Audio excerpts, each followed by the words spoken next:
என்ன மேட்டர்னா, என் ஃப்ரெண்ட்ஸ்லாம் பக்கத்து கிளாஸ்ல இருக்காங்க. நான் வேற கிளாஸ். ஓகே.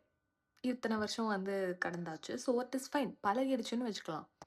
பட் பாயிண்ட் என்னன்னா, இன்னைக்கு அவங்களுக்கு தனியா கிளாஸ், எனக்கு தனியா கிளாஸ். ஸோ ஆல்மோஸ்ட் என்னோட ஃப்ரெண்ட்ஸ்க்கும் எனக்கும் ஒரே டைம்ல தான் கிளாஸ் நடக்கும்.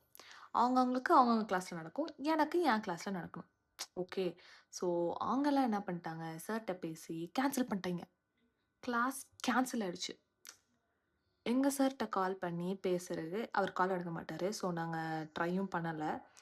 ஐ நோ வொர்ஸ்ட் கிளாஸ் எவர். உங்கள்ல எத்தன பேர் இந்த மாரி கிளாஸ் வச்சிருக்கீங்கன்னு நீங்க கண்டிப்பா சொல்லுங்க.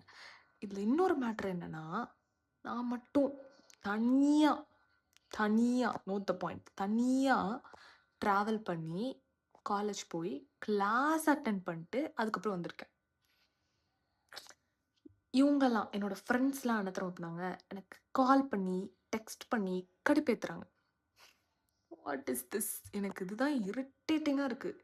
இதெல்லாம் நியாயமா? No. No. Not at all.